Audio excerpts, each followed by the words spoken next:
All right, welcome to the table. Round 2 for me. Welcome.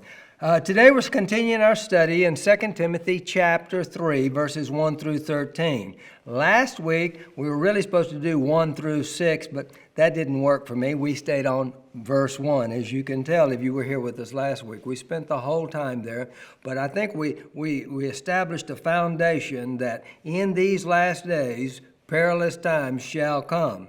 Now let's look what's going to happen with the characteristics of people in our behavior in these last days as Paul talks to Timothy. Let's read our text. It says, "This know also that in the last days perilous times shall come. For men shall be lovers of their own selves, covetous, boasters, proud, blasphemers, disobedient to parents, unthankful, unholy, without natural affection, truce breakers, false accusers, incontinent, fierce, despisers of those that are good, traitors, heady, high-minded, lovers of pleasure more than lovers of God, having a form of godliness, but denying the power thereof. From such turn away. For of this sort are they which creep into houses, and lead captive silly women, laden with sins, led away with divers lusts, ever learning, and never able to come to the knowledge of truth. Now as Jannes and Jambres withstood Moses, so do these also resist the truth, men of corrupt minds, reprobate concerning the faith, but they shall proceed no further, for their folly shall be manifest unto all men, as theirs also was." Wow, that's a lot of stuff to cover. But let's try to dive into it and see where we can go. Let's look at this, lovers of their own selves. Basically what I'm going to do is I'm going to go through this list and kind of look back at the Greek and bring it forward to our English so we can get an understanding of what Paul was saying and how it might apply to us. Now hang on to your hats because we're going to go pretty quick. Lovers of their own selves. This word literally means a love of self. And it actually describes inordinate love. This is like narcissism on steroids with all the selfies, and it's the me, my, me, my. That's the whole focus of this word. And then he goes on into covetousness. This word depicts an inordinate love or abnormal preoccupation with money. So what Paul, right off the bat, he comes with a list that the two things that most people focus on, their selves, what's in it for me, and money. Money. And this is where he starts off. And then he goes on and he talks about that they will be boasters. These are self-promoting braggarts. They're willing to go to any length, even lie if necessary, to have a positive effect on their situation, their position, or their outcome. And then he talks about the proud. This is one who's arrogant, haughty, high-minded, thinks he or she is smarter than everybody else. They're all that, the bag of chips and everything, all by themselves. And then he comes into this word blasphemers. Now, most of us have heard of like blaspheming God, blaspheming the Holy Spirit.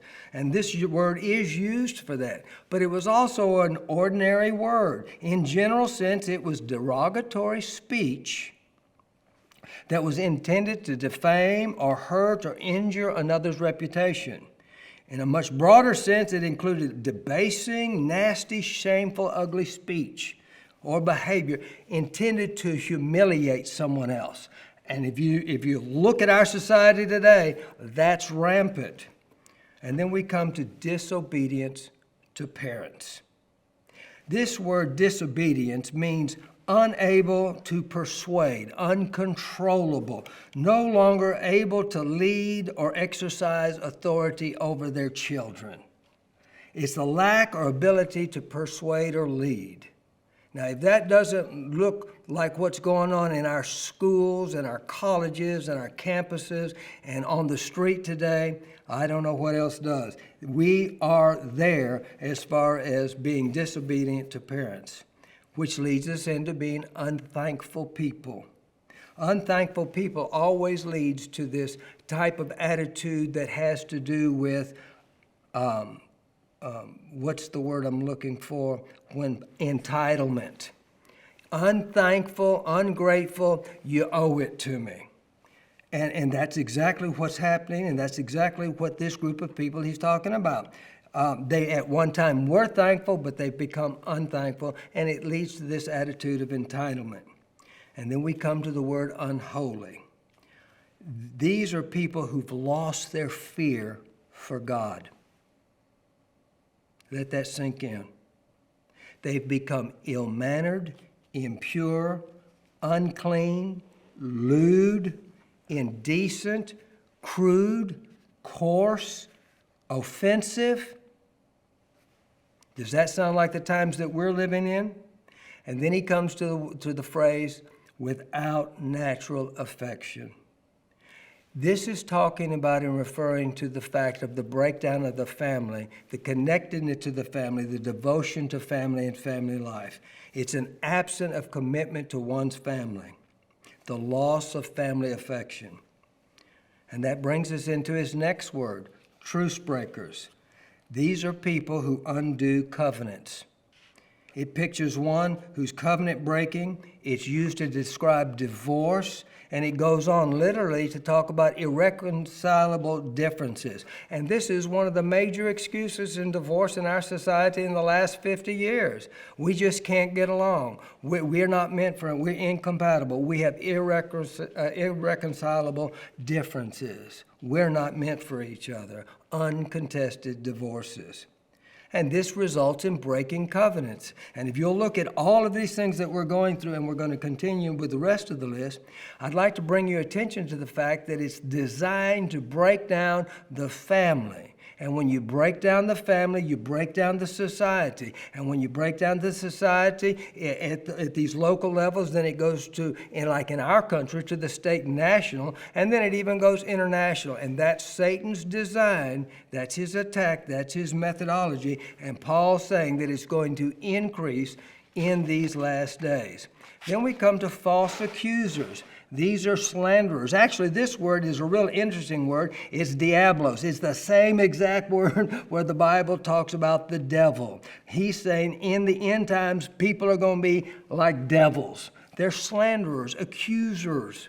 It also works into, in a much broader, well, actually not broader sense, but a much more definite sense of what we're seeing in our court systems, because it talks about a system where our court systems are overrun with lawsuits. Everybody's accusing everybody, slandering everybody, trying to get one on over everybody. And that brings us also into this idea of being incontinent.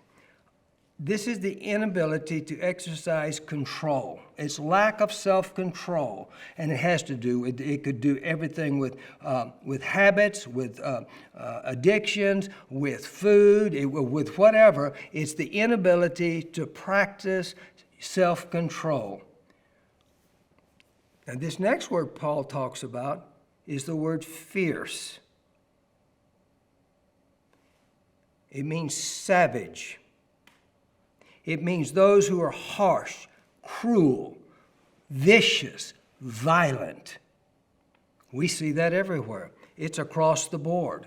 Despisers of those that are good. Now, this word is used only once in the New Testament. Here, it pictures where the law primarily protects the rights of the offenders or criminals, not the evildoers. It doesn't defend the rights of the good people. It defends the rights of the evildoers. Folks, we see that all across the world in world court systems everywhere. The criminals have more rights than those who have been the victims. We're living in that day. And then Paul goes on to talk about traitors. One who is a traitor to an oath, who betrays or abandons a friend. It's the idea of a lot of fair weather friends. Where are the rainy day friends? They don't stick around anymore. Somebody gives you their word that they're going to be there for you, and then you need them, and you turn around, and they're gone. They're traitors. They have left you holding the bag. And then we come into people who are reckless and impulsive. This is that word heady. It depicts people who are given to violence.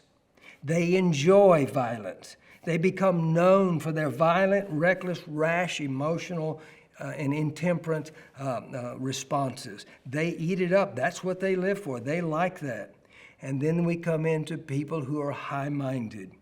This is people who are inflated with pride, big-headed, leading to people who are lovers of pleasure more than lovers of God. These are individuals who love God.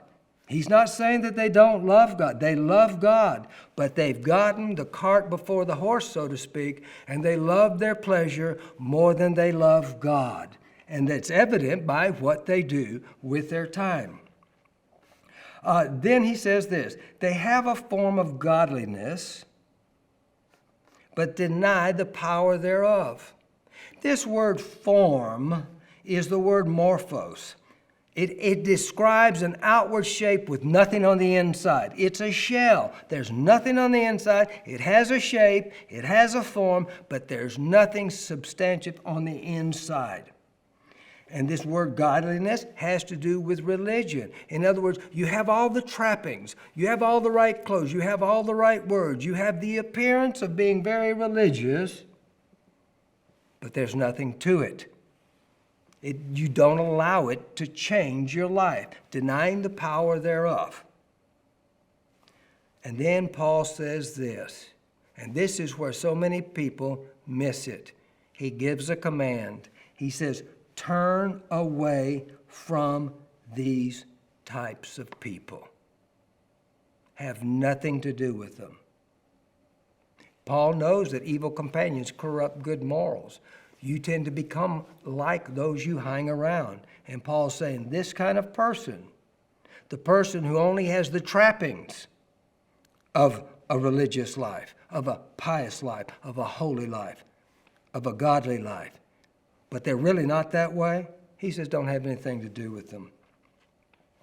And then he goes on, and he gives us a why. He says, for this of this sort are they which creep into houses and lead captive silly women laden with sins, led away with diverse lusts, ever learning and never able to come to the knowledge of the truth. What in the world does that mean? Especially today, oh my goodness, when you start saying silly women, you're going to hurt somebody's feelings. Well, let's look at this and let's see what Paul is talking about, because he's not putting women down, and he's not saying that they're not intelligent and that and they're not important. He's talking about a particular character trait that a lot of women as a whole have more than what most men have. Men and women are different, regardless of what society tries to say. And there's a characteristic of women, and Satan knows it, and he uses it against them. So let's look into this thing.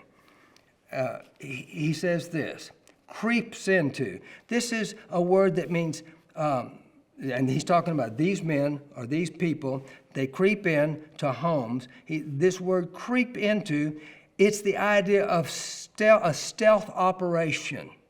It's to be clothed, to be hidden, to wear a disguise. In other words, they're coming in with a ulterior motive. They're acting to be one way, and they're really got something else in mind. And he talks about coming into houses. This is homes where families live. And then he says this word, led captive. This is their purpose. And this word, led captive, that Paul uses literally means to take captive at spear point, to take captive as a prisoner, to put the spear into the back of a captive and forcibly drive him into captivity. Why would God use that word in this passage? Because these people have the intention, by manipulation, either physically, mentally, emotionally, or spiritually, to take captive a household by coming in with an ulterior motive. Then he talks about silly women. let's look at this. This word literally means needy women. Women who feel a sense of need, and there's a reason for it. And then he says laden, that's the idea of being overwhelmed. Sins, this is the word for sin that's used in the Bible all over the place. Harmatia, it is a Greek word that's a bow and arrow term. It's an archer's term, and it means you're aiming at the bullseye, but you miss. You didn't mean to, you did. And it can be used for other reasons. And here's what it means. It means to miss the mark for what was hoped for. And then he says this, ever learning, but never coming to the knowledge of truth. Now let me explain this whole part of this passage. This is what I think it means based on my study of this text. These people sneak stealthily into households with the hidden purpose to take home captive by force through manipulation, physically, mentally, emotionally, and spiritually, primarily targeting vulnerable women who are burdened down, disappointed, overwhelmed because life hasn't turned out like they had hoped.